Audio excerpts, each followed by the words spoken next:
Hello dear students, very warm welcome to the JK Sankalp classes. My name is Kuldeep Gautam. आज मैं आप लोगों के लिए एक अनदर चैप्टर लेकर के आया हूँ and chapter number 4 class 10 CBSE maths quadratic equation. Chapter number 4 quadratic equation को आज हम लोग पढ़ने वाले हैं। सिंस ये लेक्चर फर्स्ट है चैप्टर 4 का, सो हमेशा की तरह इस बार भी हम लोग इंट्रोडक्शन से स्टार्ट करने वाले हैं, क्वाड्रेटिक इक्वेशन को समझने वाले हैं एंड आफ्टर दैट हम लोग एक्सरसाइज सॉल्व करेंगे, एग्जाम्पल्स एंड एक्सरसाइज को सॉल्व करेंगे। चैप्टर 2 एंड 3 हम लोगों ने कंप्लीट कर लिया है। चैप्टर 2 एंड 3 जिन्होंने भी पढ़ा है उन्हें चैप्टर 4 आराम से समझ में आने वाला है। जिन स्टूडेंट्स ने चैप्टर 2, 3 नहीं पढ़ा है डेफिनेटली जाइए चैप्टर 2 एंड चैप्टर 3 जेके संकल्प क्लासेस @कुलदीप गौतम के नाम से सर्च करेंगे, मिल जाएगा आप लोगों को प्लेलिस्ट एंड कंप्लीट नॉलेज लीजिए। आफ्टर दैट चैप्टर 4 भी यहाँ पे कंप्लीट कीजिए। ब्रीफली, बहुत ही ब्रीफली हम लोग पढ़ने वाले हैं, यहाँ पे बहुत ही अच्छे से पढ़ेंगे। इसके बाद हम लोग चैप्टर 5 पढ़ने वाले हैं। मैंने आपसे कहा था कि चैप्टर 1 भी कवर करेंगे, बट टाइम की कमी की वजह से ऐसा पॉसिबल हो नहीं पा रहा है अभी, बिकॉज कुछ इम्पॉर्टेंट चैप्टर्स हैं, पहले उसे हम लोग कवर कर लें। जनवरी मंथ है, नेक्स्ट मंथ से एग्ज़ाम होना है एंड आप लोग की तैयारी भी ज़ोरों शोरों पर चल रही होगी। सो मैं समझ सकता हूँ कि इम्पॉर्टेंट चैप्टर्स हैं, उन्हें पहले कवर करना ज़रूरी है। मैक्सिमम मार्क्स देने वाले चैप्टर्स को कवर करना ज़रूरी है। सो एग्ज़ाम पॉइंट ऑफ व्यू से अगर हम लोग देखें, चैप्टर 4 बहुत ही इम्पॉर्टेंट चैप्टर है एंड इसके बाद चैप्टर 5 अरिथमेटिक प्रोग्रेशन हम लोग पढ़ने वाले, वो भी बहुत ज़्यादा इम्पॉर्टेंट चैप्टर है। इसके बाद मैं चैप्टर 5 के बाद चैप्टर 6 एंड 7 को स्किप करूँगा एंड चैप्टर 8 ट्रिग्नोमेट्री हम लोग पढ़ने वाले हैं एंड इसके बाद चैप्टर 9 एप्लीकेशन ऑफ ट्रिग्नोमेट्री। सो जितने भी इम्पॉर्टेंट चैप्टर्स हैं पहले हम लोग कवर करेंगे एंड 1 बाय 1 कवर कर लेने के बाद अगर टाइम बचता है तो मैं आप लोगों के लिए बचे हुए चैप्टर्स को भी कवर कराऊंगा। और अगर ऐसा पॉसिबल नहीं हो पाता है कि मैं पूरे चैप्टर्स को आप लोगों को कवर करा पाऊँ, तो देन मैं बोलूँगा कि जितने भी सारे चैप्टर्स हैं उनमें से मोस्ट इम्पॉर्टेंट क्वेश्चंस को मैं पिक करूंगा एंड आप लोगों तक पहुंचाऊंगा एंड उन्हें सॉल्व कर करके बताऊंगा कि किस तरह से ये इम्पॉर्टेंट क्वेश्चंस के आने के चांसेस हैं, प्रोबेबिलिटी उसके कितने हैं, ये बताने वाला हूँ। सो स्टार्ट करते हैं, हम लोग बिगिन करते हैं with chapter 4 quadratic equation. Chapter 2 में आप लोगों ने सभी ने, मैंने आप लोगों को बताया पॉलिनोमियल्स के बारे में। पॉलिनोमियल्स को सॉल्व करना सीखा, linear equation, linear polynomial, cubic polynomial, quadratic polynomial, by quadratic polynomial, ये सारी चीज़ें मैंने बताया बहुत डिटेल्स में। इसी तरह से हम लोगों ने चैप्टर 3 में polynomials, linear polynomial, quadratic polynomial, cubic polynomial के ग्राफ को सॉल्व करना सीखा, ग्राफ बनाना सीखा एंड ग्राफिकल मेथड से उसे सॉल्व करना सीखा। सो चैप्टर 2 एंड 3 में हम लोगों ने कंबाइन करके ग्राफिकल मेथड एंड ग्राफ वगैरह बनाना सीखा। अब हम लोग आ चुके हैं chapter number 4 quadratic equation. Quadratic equation के बारे में थोड़ा सा मैं इंफॉर्मेशन दे दूं। जो लीनियर पॉलिनोमियल है, आप लोगों को पता है लीनियर पॉलिनोमियल किस फॉर्म में होता है, ax plus B, ax plus B. Linear polynomial किस फॉर्म में होता है, ax प्लस बी। इसे हम लोग क्या लिखा करते थे, इस फॉर्म में होता है, ये जनरल फॉर्म, स्टैंडर्ड फॉर्म होता है। इसे हम लोग मोस्टली कैसा लिखा करते थे, p of x is equal to ax plus B. So अगर मैं बोलूं p of x is equal to 0 हो जाए P of X is equal to 0 हो जाए, दैट इज़ मैं इक्वेट कर दूँ, इक्वेशन के फॉर्म में ला दूँ। जो गिवन होता था, सपोज एक एग्जांपल मैं ले लूँ 2x माइनस 3, कुछ ऐसा इस फॉर्म में लीनियर पॉलिनोमियल गिवन होता था, बट उसमें इक्वेशन इक्वल साइन ऐसा होता नहीं था। अब अगर मैं यहाँ पे इसे इक्वेट कर दूँ, इक्वल टू 0 लिख लूँ, तो देन इक्वेशन का फॉर्म आ जाएगा। तो ये हो जाएगा लीनियर पॉलिनोमियल इक्वेशन। क्या कहलाएगा ये? लीनियर पॉलिनोमियल, लीनियर इक्वेशन इसे बोलेंगे हम लोग। लीनियर पॉलिनोमियल इक्वेशन या फिर पॉलिनोमियल इक्वेशन, या फिर हम लोग बोल सकते हैं कि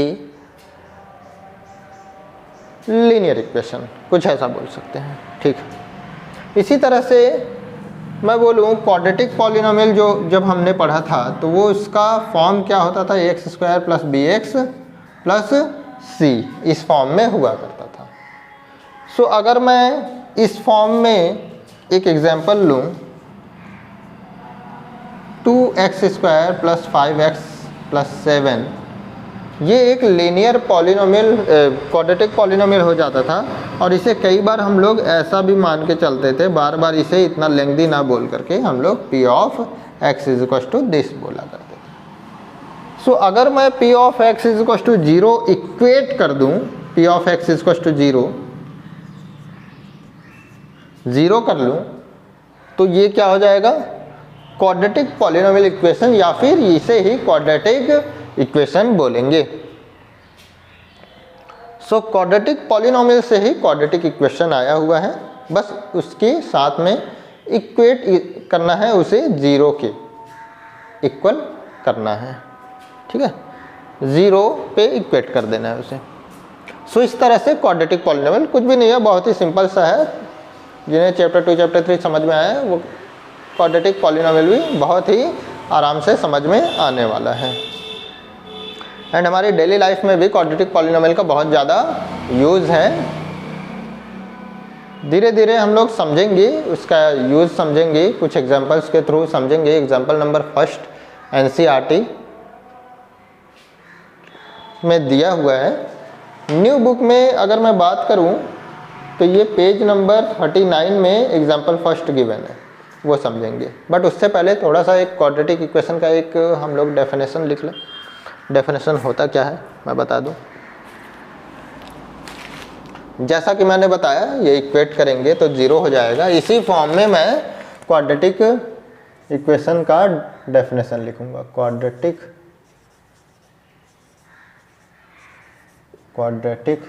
इक्वेशन,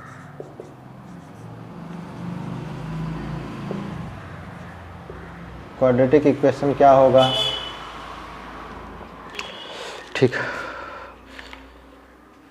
लिखेंगे if p of x is a quadratic polynomial, if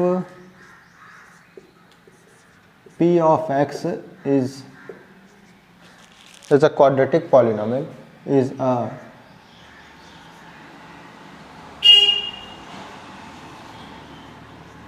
quadratic polynomial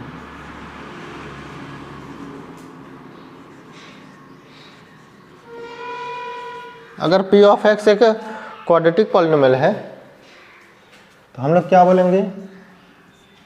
then p of x is equal to 0 is called, अकेले p of x is called quadratic equation.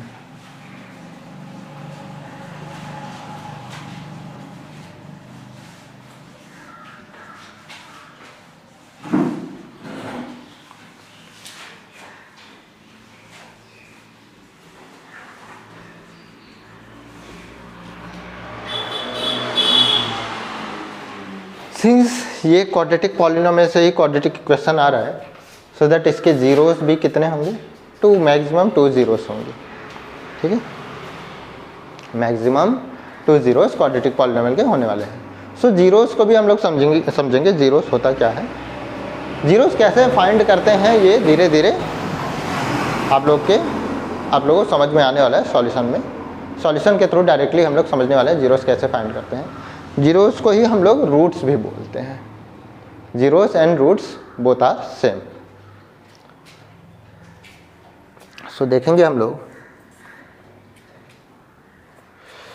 Zeros क्या होता है। सो अगर मैं यहाँ पे स्टैंडर्ड फॉर्म की बात करूँ या जनरल फॉर्म की बात करूँ क्वाड्रेटिक पॉलिनोमियल की, नोट करेंगे यहाँ पे note general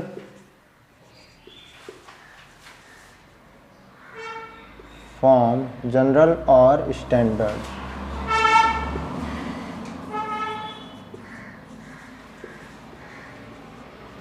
form of quadratic polynomial, quadratic equation, short में लिख रहा हूँ इसे quadratic equation QE is ax square plus bx plus c। So X square plus B x plus C होगा एंड ए बी सी यहाँ पे क्या होगा, रियल नंबर्स होंगे and A B C belongs to R. यह epsilon होता है, इस मैथ्स में इसका मीनिंग बिलोंग्स टू है, belongs to R. That is a B c किसको बिलोंग करेगा, रियल नंबर्स को बिलोंग करेगा। दैट इज यहाँ ये रियल नंबर। एक और चीज नोट करने वाली बात है, एंड कभी भी ए जीरो के इक्वल नहीं होगा, A not equal to zero, because ये जीरो हो जाने से ये पूरा का पूरा पार्ट जीरो हो जाएगा। देन उसके बाद रिमेनिंग पार्ट जो है बी एक्स प्लस सी वो लीनियर इक्वेशन में आ जाएगा। एक छोटा सा मिस्टेक यहाँ पे,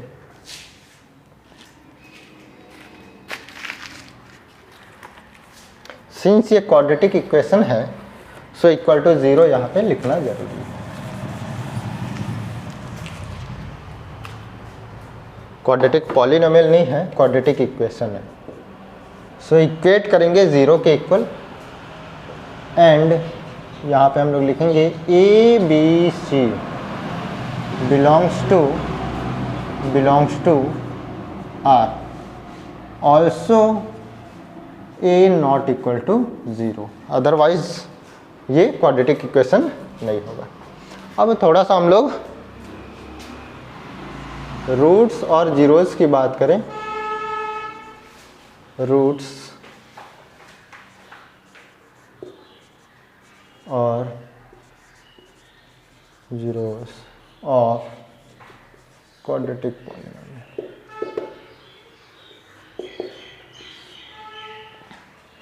रूट्स एंड जीरोस की बात करें, है ना।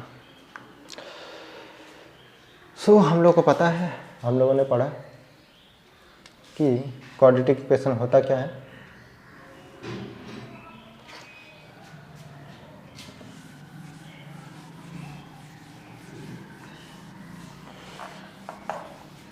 क्या सब्जेक्ट लाए?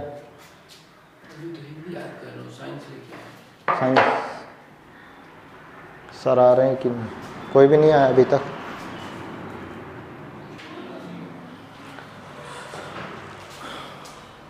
सो क्वाड्रेटिक इक्वेशंस क्या होता है ये क्लियर हुआ। हम लोग जीरोस के बारे में बात करेंगे। क्वाड्रेटिक इक्वेशन में हमने देखा कि p ऑफ x अगर एक क्वाड्रेटिक पॉलिनोमियल है और वो इक्वल टू ज़ीरो हो जाए, एक एग्जांपल के तौर पे मैं बोल सकता हूँ यहाँ पे कि सपोज क्वाड्रेटिक इक्वेशन है एक 2x square plus 5x minus 7 is equal to zero. तो इस 2x स्क्वायर इसे मैं क्या बोल सकता हूँ, इसे मैं इस इक्वेशन को ले सकता हूँ p of x। p of x पूरे को मैं p ऑफ x बोलूँ। सो p ऑफ x अगर इक्वल टू ज़ीरो हो जाए, है ना, एक क्वाड्रेटिक पॉलिनोमियल है, क्वाड्रेटिक पॉलिनोमियल के फॉर्म में ये है, अगर इसे मैं इक्वल टू 0 ले लूँ, इक्वेट कर लूँ 0 के इक्वल, तो देन इसे मैं बोलूँगा एक क्वाड्रेटिक इक्वेशन। क्या बोलूँगा? Quadratic equation. अगर मैं जनरल फॉर्म या स्टैंडर्ड फॉर्म की बात करूँ क्वाड्रेटिक इक्वेशन के, तो x square plus B x plus c equal to 0 होता है। ये स्टैंडर्ड फॉर्म होता है, जनरल फॉर्म। इसी से कंपैरिजन करते हुए हम लोग हमेशा चेक कर पाते हैं ये स्टैंडर्ड फॉर्म, जनरल फॉर्म है, ये क्वाड्रेटिक इक्वेशन है या नहीं है। इसी जनरल फॉर्म से कंपैरिजन करते हुए हम लोग हमेशा चेक करेंगे। एंड उसके साथ साथ हम लोग देखेंगे ए बी और सी हमेशा एक नंबर होगा। इसका मीनिंग होता है बिलोंग्स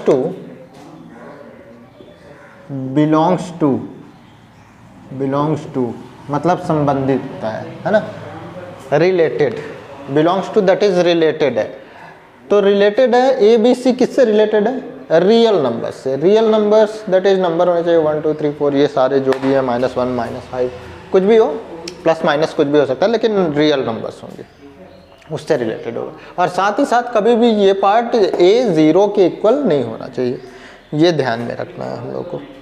ठीक है, अब मैं रूट्स एंड जीरोस की बात करूं तो रूट्स एंड जीरोस बोलते किसे हैं, थोड़ा सा डेफिनेशन पढ़ लें एंड मैं एग्जांपल जब दूंगा तो क्लियर हो पाएगा। डेफिनेशन क्या है? Let p of x equal to 0। मान लो कि p ऑफ x एक 0 है, let p of x equal to 0 be a quadratic equation. मान लो कि एक quadratic equation p of x equal to 0 एक क्वाड्रेटिक इक्वेशन है। ठीक है, quadratic equation p of x एक शॉर्ट फॉर्म में बोल दिया, एक्चुअल में कुछ ऐसा होता है, सो उसे p ऑफ x ऐसा हम लोग बोल सकते हैं। And then the zeros of the polynomial p of x are called the roots of the equation p of x equal to 0, है ना। देन उसके जो जीरोस होंगे, किसके जीरोस? क्वाड्रेटिक इक्वेशन के जो जीरोस होंगे उसे क्या बोलेंगे? पॉलिनोमियल के जो जीरोस होंगे that is p of x के जो जीरोस होंगे, उन जीरोस को हम लोग क्या बोलेंगे? रूट्स भी बोलेंगे। जैसा कि मैंने बताया रूट्स या जीरोस दोनों बोलते हैं। So roots of the equation p of x equal to 0, है ना। इस equation p of x equal to 0 के रूट्स किसे बोलेंगे? अगर वो जीरोस होते हैं। जीरोस किसे बोलते हैं? ऐसी वैल्यू रखेंगे जिससे ये पूरा का पूरा पार्ट क्या हो जाएगा? 0 हो जाएगा। पूरा का पूरा पार्ट 0 हो जाएगा। तो उस केस में मैं बोलूँगा कि वो वैल्यू, वो सॉल्यूशन उसके जीरोस हैं। 2 जीरोस पॉसिबल हो सकता है ना इसके। सो अगर मैं बोलूँ thus x is equal to alpha is a roots of p of x equal to 0, है ना। So x is equal to alpha, that is यहाँ पे सपोज मैंने 1 रखा। सपोज इस इक्वेशन में मैंने पूरा का पूरा 1x इज इक्वल टू 1 ले लिया। यहाँ पे x is equal to alpha. Alpha का मीनिंग है कुछ भी नंबर यहाँ पे हो सकता है, मे बी 1 हो, 2 हो, 3 हो, 4 हो, कुछ भी हो सकता है। मैंने 1 रखा। 2 × 1 स्क्वायर प्लस 5 × 1 माइनस 7 सॉल्व करेंगे अगर, तो 2 square plus 5 1 square 1 × 2 2 plus 5 minus 7 solve करेंगे। 7 माइनस 7 इक्वल टू 0। सो देख सकते हैं हम लोग लेफ्ट हैंड साइड लेकर के सॉल्व किया एंड राइट हैंड साइड के इक्वल आ गया।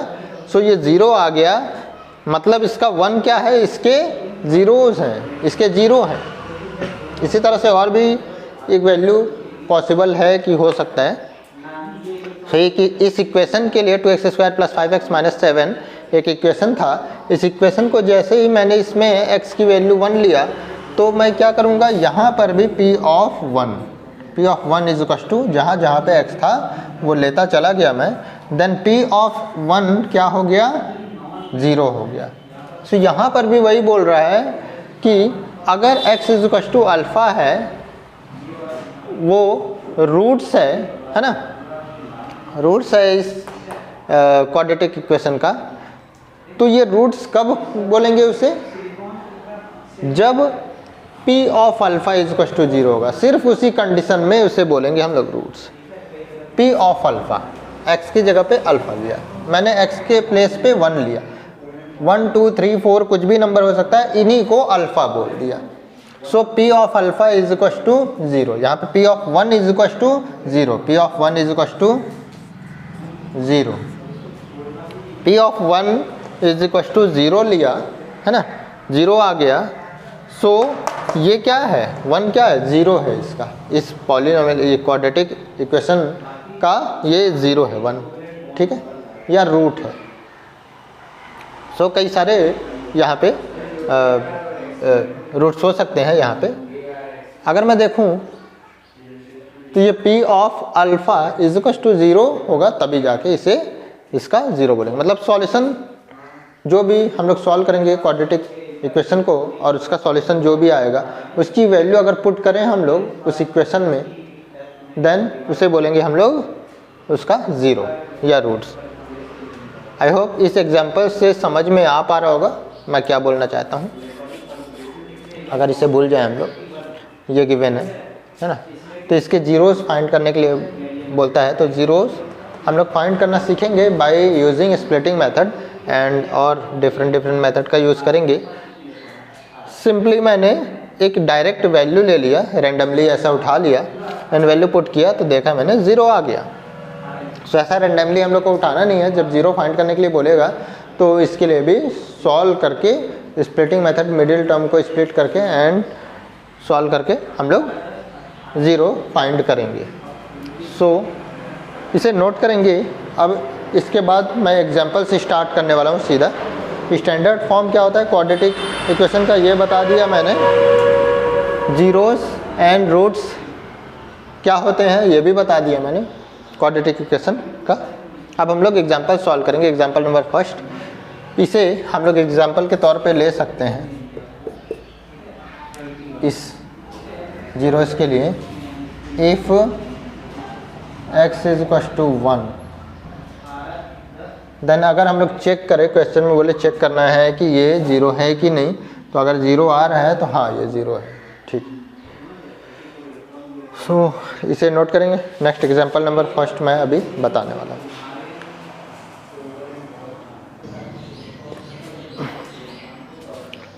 सो अब हम लोग एग्जांपल फर्स्ट के फर्स्ट क्वेश्चंस को सॉल्व करेंगे, फर्स्ट प्रॉब्लम को सॉल्व करेंगे। हाँ, एग्जांपल फर्स्ट क्या बोल रहा है, represent the following situation mathematically हम लोग को फॉलोइंग सिचुएशन को रिप्रेजेंट करना है, ठीक है। सो फर्स्टली हम लोग को क्वेश्चन पढ़ना होगा, क्या बोल रहा है। John and Jivanti together have 45 marbles. John and Jivanti दोनों के पास मिला के टोटल कितने मार्बल्स हैं, 45 मार्बल्स हैं, 45 मार्बल्स हैं। एंड उसके बाद क्या बोल रहे हैं, both of them lost 5 marbles each. And दोनों के पास क्या हो गया, लॉस्ट हो गया, दैट इज नुकसान हो गया। एक 5 मार्बल्स दोनों के पास अब नहीं रहेगा, नुकसान हो गया, टूट गया या फिर कुछ हो गया जिसकी वजह से नुकसान हो गया, लॉस्ट कर दिया उन्होंने। And the product of the number of marbles they now have is 125। और उसके बाद 5 मार्बल्स दोनों के पास अगर लॉस्ट हो गए, ख़त्म हो गए, तो उसके बाद जितने भी मार्बल्स बचे हुए हैं उन दोनों के पास, उन दोनों को मल्टीप्लाई करने से कितना आना चाहिए, 124 आना चाहिए। सो दोनों का प्रोडक्ट कितना होगा, 124 होगा according to question. Definitely we would like to find out how many marbles they had to start with. तो हमें ये फाइंड करना है कि कितने मार्बल्स के साथ उन्होंने स्टार्ट करा था, या कितने मार्बल्स स्टार्टिंग में था। सो ये तो हम लोग को पता नहीं है कितने मार्बल्स थे स्टार्टिंग में। सो हर चीज़ हम लोग को मान के ही चलना पड़ेगा, है ना। सपोज मैं बोलूँ, एक केस मान लूँ कि जॉन प्लस जीवंती, है ना, दोनों के पास कितने मार्बल्स थे, 45 मार्बल्स। जॉन के पास सपोज x मार्बल है एंड जीवंती के पास y मार्बल है, दोनों को 45 ले लिया। तो जॉन के पास तो x है ही, जॉन के पास कितना है, x है। जीवंती के पास कितना आया, y is equal to 45 minus x, ये उधर जाएगा राइट हैंड साइड, तो जीवंती के पास आ जाएगा y is equal to Y 45 minus, Jivanti के पास 45 माइनस x मार्बल्स होंगे। सो इस केस से समझ में आ रहा होगा। सपोज मैंने बोला कि जॉन एंड जीवंती दोनों के पास 45 मार्बल्स तो था ही, है ना, ये हम लोग देख सकते हैं केस। अगर मैं इसमें बोलूँ कि ये जॉन के पास 15 मार्बल्स हैं तो जीवंती के पास कितना हो जाएगा? तो देखिए जीवंती के पास कितना हो जाएगा, 15 माइनस हो जाएगा 45 माइनस 15 कितना हो जाएगा, जीवंती के पास 30 मार्बल्स। तो क्या किया, 15 माइनस किया। इसी तरह से x को भी माइनस कर रहे हैं हम लोग, तो ये जीवंती के पास बचे हुए मार्बल्स आ रहे हैं। ठीक है, सो हम लोग इनिशियली ये मान के चलेंगे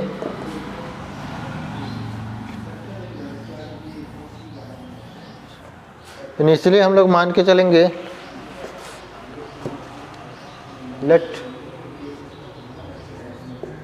the number of marbles, let initially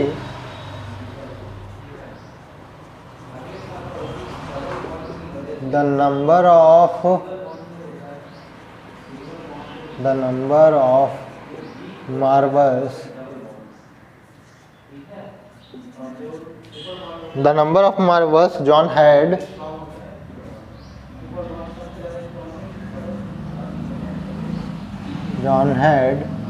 is equals to x, कितना है x, and then the number of marbles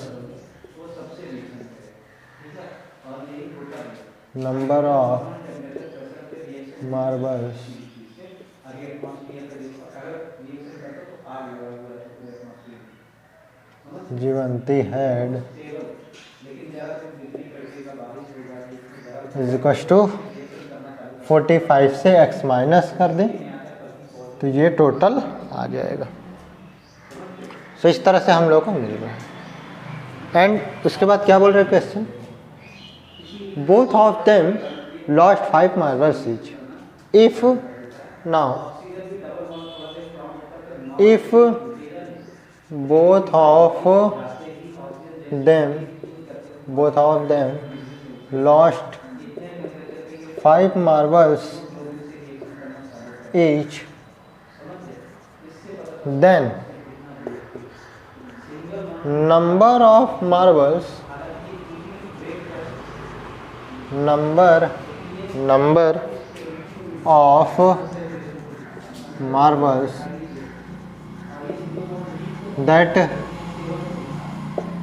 of marbles that John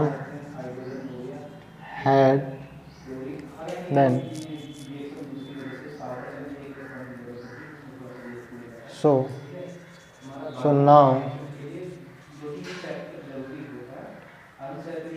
number of marbles that John had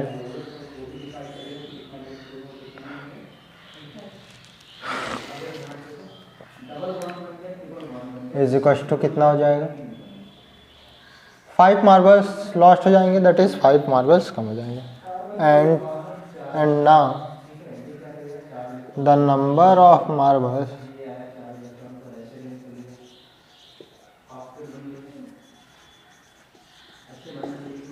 that Jivanti had is equal to कितना हो जाएगा, 45 minus x minus 5। ये पूरे से minus 5 करेंगे क्योंकि 5 मार्बल्स इसने भी लॉस्ट करा, तो कितना हो जाएगा, ये 5 माइनस करेंगे तो 40 माइनस x, कुछ ऐसा बचेगा। अकॉर्डिंग टू क्वेश्चन के अकॉर्डिंग क्या केस बनता है, क्वेश्चन में बोल रहा है कि एंड द प्रोडक्ट ऑफ, अब इसके बाद जो बचा हुआ था उन मार्बल्स, 5 मार्बल्स लॉस्ट हो जाने के बाद इतना बचा हुआ था जॉन के पास, एंड 5 मार्बल्स लॉस्ट हो जाने के बाद इतना बचा हुआ था जीवंती के पास। सो इन दोनों के प्रोडक्ट को हम लोग देखें तो ये इक्वल टू 124 होता है। प्रोडक्ट ऑफ मार्बल्स, या फिर डायरेक्ट हम लोग सॉल्व करें तो क्या हो जाएगा, the product of number of marble they know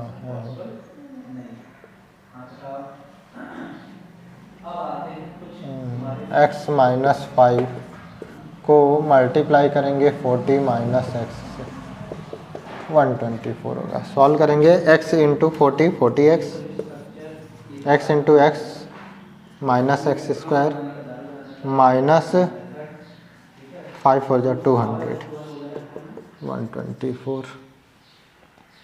सो क्या हो जाएगा ये minus x square,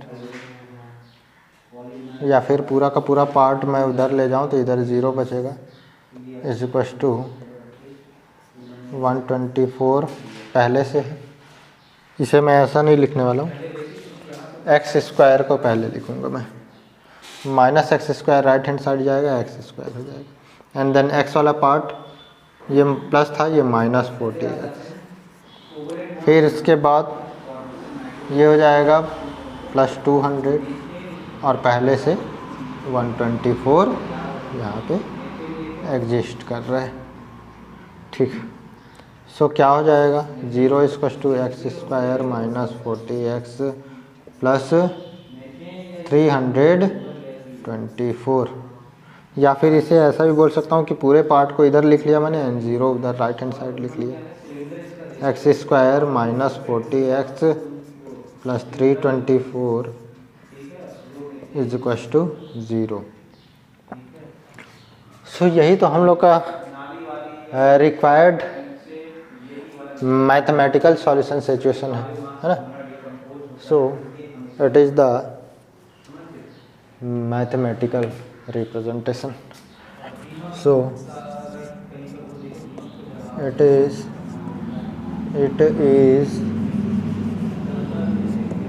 the required mathematical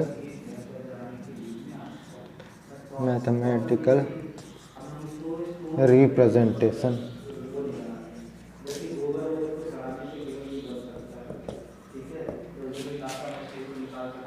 clear हो गया होगा, बहुत अच्छे से समझ में आ गया होगा। नोट करेंगे, इसके बाद सेकंड एग्जांपल फर्स्ट का सेकंड नंबर सॉल्व करेंगे हम लोग।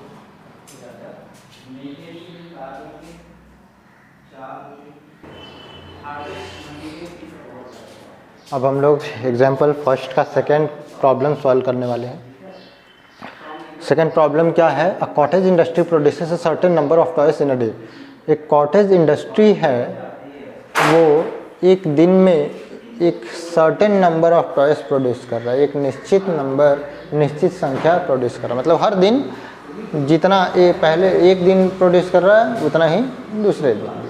दैट इज़, अगर मान लो सपोज मैं बोल रहा हूँ कि एक दिन में 100 टॉयज बना रहा है ना, तो हर दिन वो 100 टॉयज ही बनाता रहेगा, हर दिन 100 टॉयज ही बनाता रहेगा। सो इस हिसाब से इसके स्टेटमेंट के अकॉर्डिंग ऐसा ही कुछ समझ में आ रहा है। A cottage industry produces a certain number of toys in a day. एक दिन में सर्टेन निश्चित संख्या में एक टॉयज प्रोड्यूस करता है, बनाता है ना। कॉटेज इंडस्ट्री क्या होता है, एक लघु उद्योग हम लोग बोल सकते हैं, छोटा सा एक, ज़्यादातर ऐसा होता है कि ज़्यादातर इंडिया में बात करें तो इंडिया में कुछ एक छोटा सा घर होता है और घर के अंदर ही अपने ही घर के मटेरियल्स को यूज़ करके टॉयज़ वगैरह बनाते हैं। सो उसे ही कॉटेज इंडस्ट्री बोला जाता है।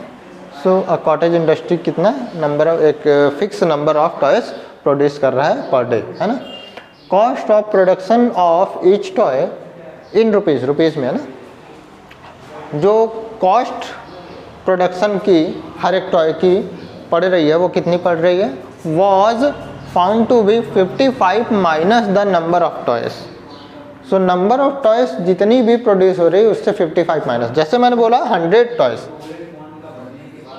टॉयज अगर प्रोड्यूस कर रहे हैं तो 55 से माइनस कर देंगे, 55 से माइनस कर देंगे 100 को, है ना, 55 minus the number of toys produced in a day, है ना। ये इतनी उसकी कॉस्ट कितनी हो रही है ईच टॉय का, हर एक टॉय का। सो कॉस्ट माइनस में तो नहीं जा सकता, तो ये क्लियर हो गया है कि 55 से कम होगी ये वैल्यू 55 से कम होनी चाहिए, जितना भी होगा।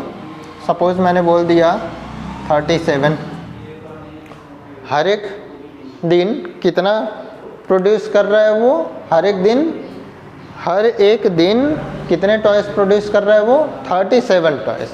और एक टॉय का कॉस्ट कितना है ना। एक एग्जांपल मैं मान के चल रहा हूँ, let 37 toys per day produce हो रहा है, इनमें से वन टॉय का कॉस्ट कितना है, एक टॉय का कॉस्ट कितनी पड़ेगी, 55 से 37 माइनस कर देंगे, वो पर टॉय का कॉस्ट पड़ेगा। 37 माइनस किया तो 18 रुपीज़ ये आएगा। तो टोटल जो नंबर ऑफ टॉयज होंगे उनकी कॉस्ट कितनी होगी, कुछ नहीं, 18, तो एक टॉय का कॉस्ट है इंटू 37 कर देंगे तो पूरा टोटल टॉय का कॉस्ट पता चल जाएगा। यहाँ पे लिखा हुआ है on a particular day the total cost of production was 750। किसी दिन किसी पर्टिकुलर डे में जब प्रोडक्शन किया तो 750 रुपीज़ उसे मिल रहा है। सो इन दोनों को मल्टीप्लाई करने के बाद 750 आना चाहिए, ऐसा बोल रहा है, ठीक। So we would like to find out the number of toys produce on that day. उस दिन पे कितने नंबर ऑफ टॉयज प्रोड्यूस किया गया ये बताना है। ये तो मैंने मान के चला था ऐसा। अब हम लोग एक्चुअल में सॉल्यूशन करेंगे, फाइंड करेंगे, तो एक्चुअल में हम लोग को कितने नंबर ऑफ टॉयज हैं ये पता नहीं है, तो इसके लिए हम लोग हर बार x मान के चलते हैं, x हर बार मान के चलते हैं। तो यहाँ पर भी कुछ x मान के चलूँगा मैं, सॉल्यूशन में दिखूँ, let total number of toys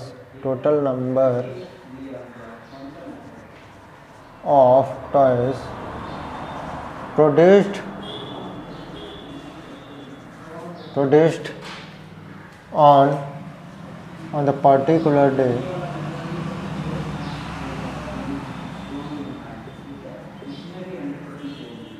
particular day is equals to x।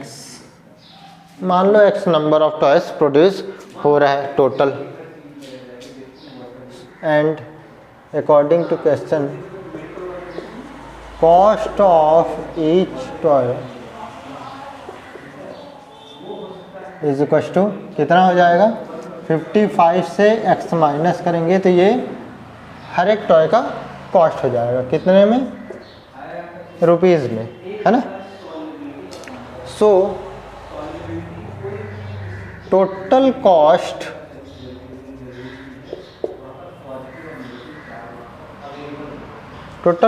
Of the toy produced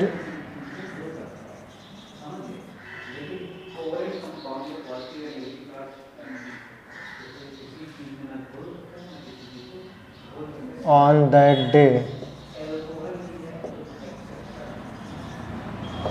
is equal to कितना हो जाएगा, कुछ नहीं, मैंने बोला कि सपोज कि एक वन टॉय का जो कॉस्ट है वो मैं बोलूँ अगर 18 रुपीज़ था, तो मैं बोलूँ 5 टॉयज़ की कॉस्ट कितने हो जाएंगे, 5 इंटू 18 होगा या नहीं,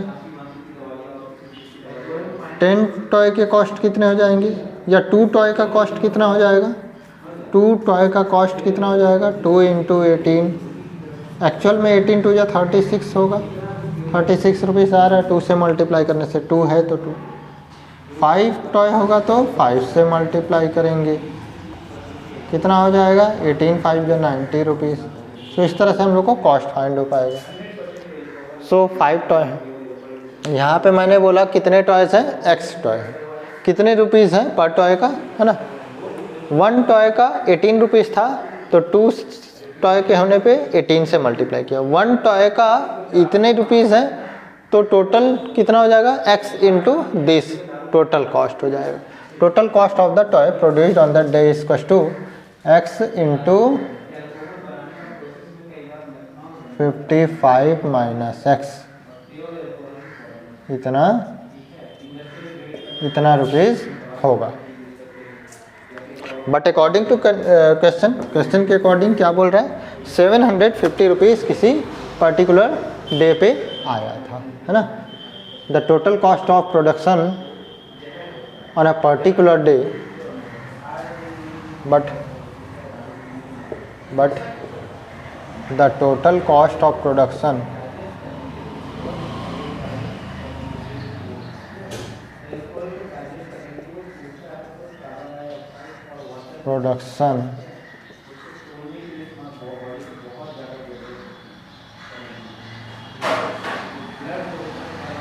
on a particular day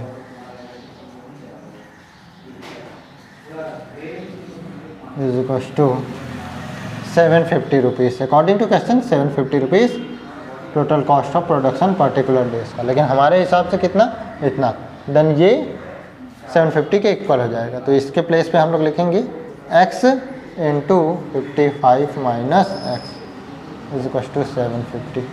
solve करेंगे x into 55x, x into x minus x square is equal to 750। इधर पूरा ज़ीरो रखेंगे, ये पूरा पार्ट उधर शिफ्ट करेंगे तो माइनस एक्स स्क्वायर हो जाएगा, प्लस 55x माइनस 55x हो जाएगा, एंड ये पहले से ही अवेलेबल है यहाँ पे, सो 750। ये किस इक्वेशन बन जाएगा, या फिर इसे ऐसा लिख सकता हूँ पूरे पार्ट को इधर एंड ज़ीरो उधर, x square minus 55x plus 750 is equal to 0। Hence it is the required mathematical representation. Hence it is the required mathematical representation. Mathematical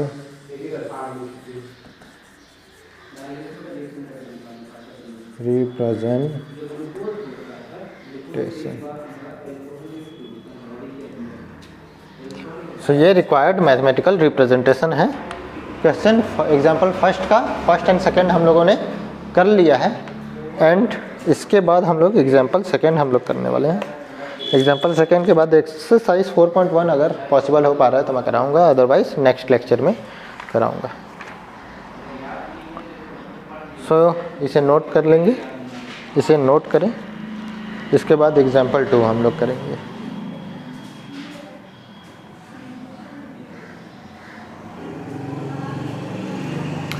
अब हम लोगों को एग्जाम्पल 2 में क्वेश्चन है check whether the following are quadratic equation. हम लोग को check करना है कि ये फॉलोइंग जो क्वेश्चन है ये क्वाड्रेटिक इक्वेशन है या नहीं है, ये हम लोग को चेक करना है, ये हम लोग को चेक करना है। वेदर की स्पेलिंग गलत,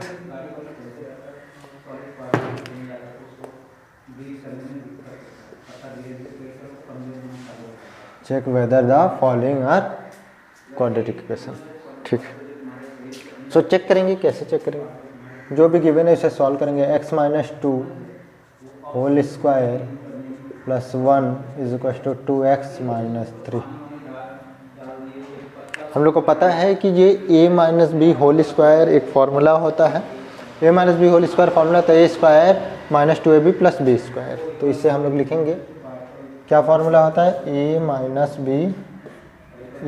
B whole square is equal to a square minus 2ab plus b square, ये एक फार्मूला होता है।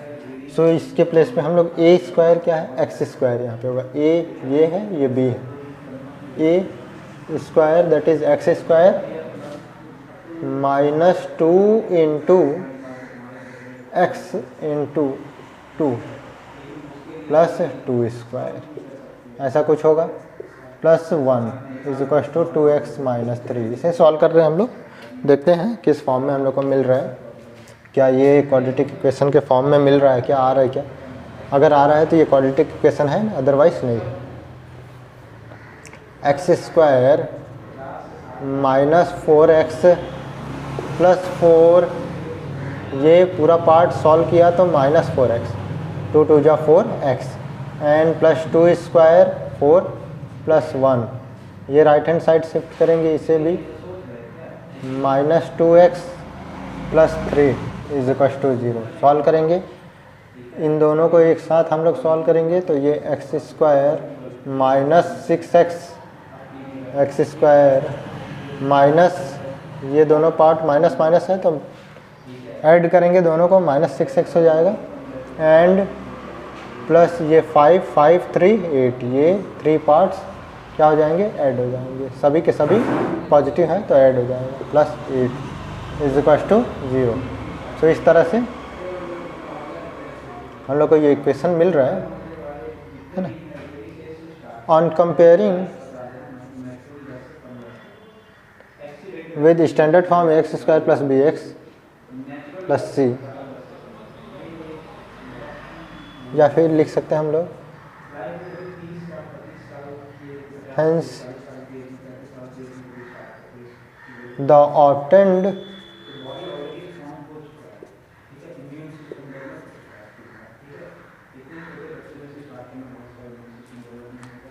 equation, the obtained equation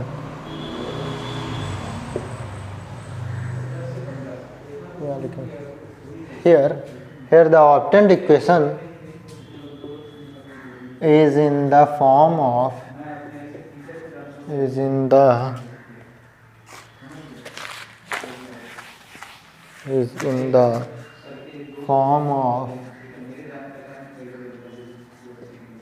x square plus B x plus c is equal to 0। Therefore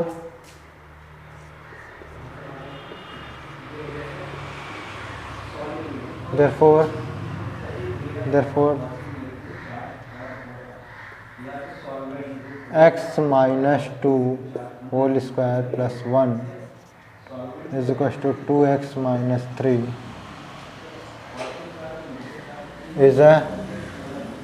is a quadratic equation। ये quadratic equation है because इसे ही solve करने से हम लोगों को क्या मिल रहा है, x square minus 6x plus 2 8, यही तो ये पूरा पार्ट। सो मैं बोल सकता हूँ कि एक क्वाड्रेटिक इक्वेशन है। इसी तरह से सेकेंड नंबर अगर मैं सॉल्व करूँ, सेकेंड नंबर क्या दिया हुआ है, x plus 1 plus 8 is equal to x plus 2 x minus 2। Solve करेंगे x square plus x plus 8, इसे सॉल्व करेंगे a plus b a minus b, a square minus b square, x square minus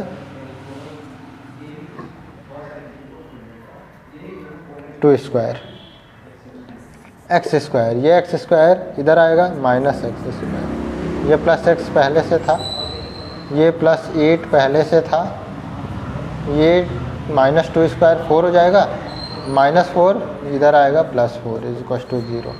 क्या हो जाएगा, ये दोनों cut हो गया, x plus 8 plus 4 is equal to 0।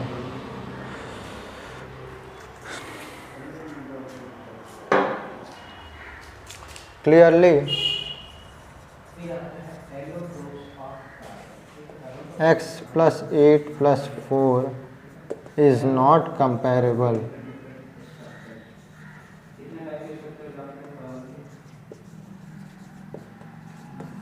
with standard form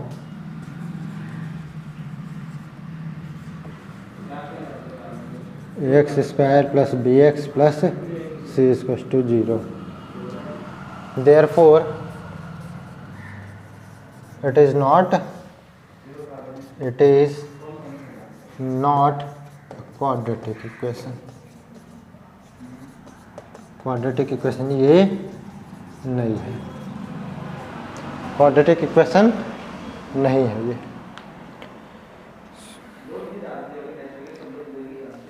next अगर हम लोग देखें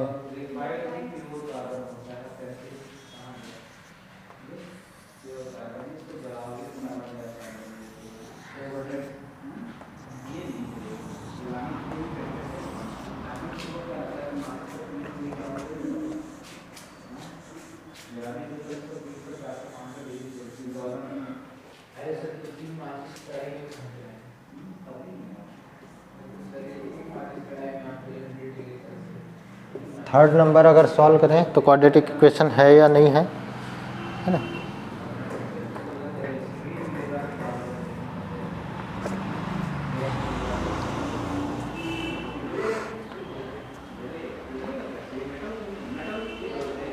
थर्ड नंबर क्या है, x 2x + 3 = x²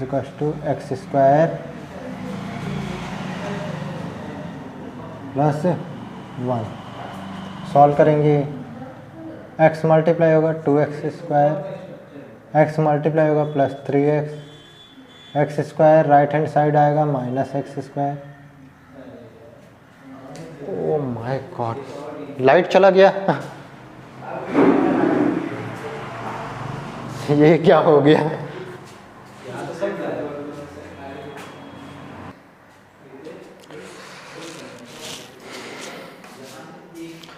देखेंगे ये x 2x, इसे हम लोग सॉल्व करें तो क्या होगा। x को मल्टीप्लाई करेंगे 2x से 2x², x मल्टीप्लाई होगा 3 से तो +3x, x² right hand side, इधर लेफ्ट हैंड साइड शिफ्ट करेंगे -x एंड +1 इधर आएगा -1 = 0।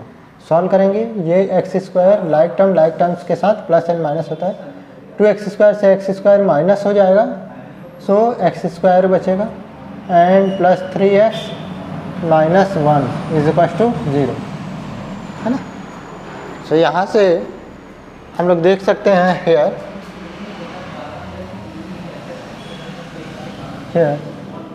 the obtained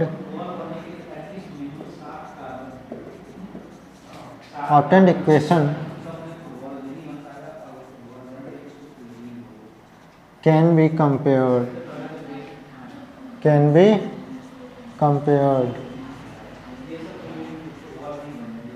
with standard form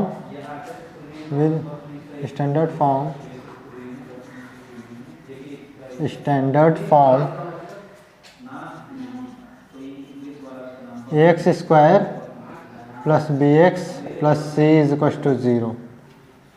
इनके साथ कंपैरिजन किया जा सकता है। therefore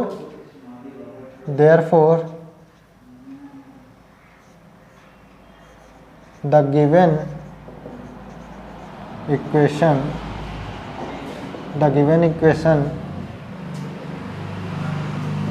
is a quadratic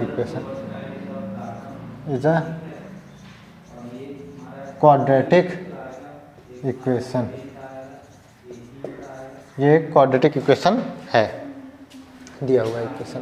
इसी तरह से अगर मैं अब फोर्थ नंबर सॉल्व करूं तो फोर्थ नंबर में गिवन क्या है, मे बी ये लाइट की वजह से आप लोगों को दिख नहीं रहा होगा यहाँ पे, मैं इसे सॉल्व करूँगा यहाँ पे तो क्लियर हो जाएगा। ये क्या है, x + 2 होल क्यूब = x³ - 4। ये इक्वेशन गिवन है, इसे सॉल्व करें अगर हम लोग तो क्या मिलेगा हम लोग को, x + 2 या फिर x + 2 होल स्क्वायर ऐसा लिख सकता हूँ, x + 2 होल स्क्वायर ऐसा लिख सकता हूँ मैं, एंड x + 2 अलग लिख लिया = x³ - 4। इसे देखो हो गया, a + b whole square a² + 2ab 2x × 2 2x × 2 2ab क्या हो जाएगा, 2 × 2 = 4x plus 2² that is 4, a² + 2ab + b², एक फॉर्म ये आ गया, एंड x + 2 = x³ - 4। और सॉल्व करेंगे इसे। एक्स स्क्वायर इससे मल्टीप्लाई होगा एक्स क्यूब हो जाएगा, एक्स स्क्वायर 2 से मल्टीप्लाई होगा plus 2x square, again 4x multiply होगा प्लस x है तो plus 4x square, again 4x multiply होगा 2 से प्लस 2 से तो प्लस 8x प्लस 8, 4 2 जा 8x plus 4x plus 4x plus 4 2 जा 8, 4 2 जा 8, 4 2 जा 8, कितने terms 1 2 3 6, 1 2 3 4 5 6, okay, is equal to x cube minus 4। ये हम लोग को मिल गया ये इक्वेशन। आगे सॉल्व करेंगे, ये राइट हैंड साइड शिफ्ट कर लेंगे, 2x स्क्वायर 4x स्क्वायर ये दोनों लाइक टर्म से एक साथ प्लस हो जाएगा, ये एक्स क्यूब है ये एक्स क्यूब है, एक्स क्यूब ये प्लस है इसे इधर लाऊंगा माइनस एक्स क्यूब, ये दोनों पार्ट लाइक टर्म्स हैं तो 6x स्क्वायर 6x स्क्वायर, ये दोनों पार्ट 8 4 12x और ये प्लस 8 और ये इधर आएगा प्लस 4, कितना हो जाएगा एक्स क्यूब कट गया, 6x square plus 12x plus 12। अच्छा राइट हैंड साइड में ये 0 था तो इधर 0 हो जाएगा, is equal to 0।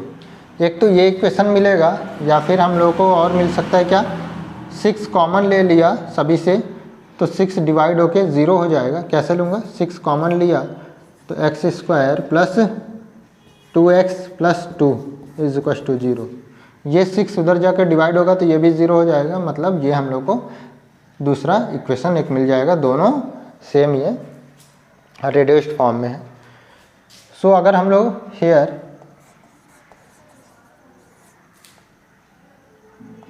the obtained equation can be compared, the obtained equation can be compared with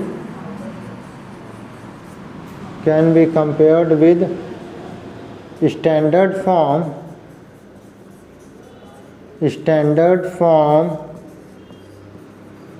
ax square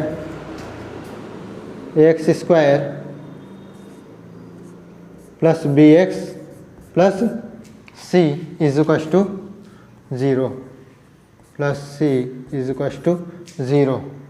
इससे कंपैरिजन अब किया जा सकता है बिकॉज इसी फॉर्म में आ चुका है। therefore the given equation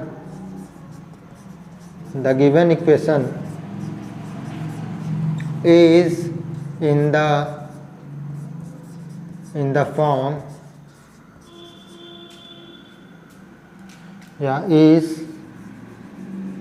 is the quadratic, the given equation is quadratic equation, दिया हुआ इक्वेशन क्या होगा क्वाड्रेटिक इक्वेशन होगा। सो इस तरह से हम लोग सॉल्व कर पा रहे हैं, बहुत अच्छे से क्लियर हो गया होगा, बहुत ही इजी चैप्टर है, बहुत इंटरेस्टिंग है and exam point of view से भी बहुत इम्पॉर्टेंट है। आई होप आशा करता हूँ बहुत अच्छे से आप लोग को समझ में आ चुका होगा।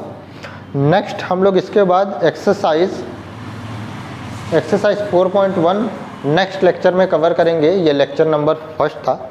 जिन भी स्टूडेंट्स तक यह वीडियो पहुंच रही है और उनको अच्छी लग रही है ये video, like share and subscribe करना ना भूलें और बेल आइकन्स को भी दबाना ना भूलें, सो दैट आने वाली नेक्स्ट बेहतरीन वीडियोस की नोटिफिकेशन आप लोगों तक पहुंचती रहे, सबसे पहले आप लोगों तक पहुंचती रहे। आज के लिए इतना ही, थैंक यू।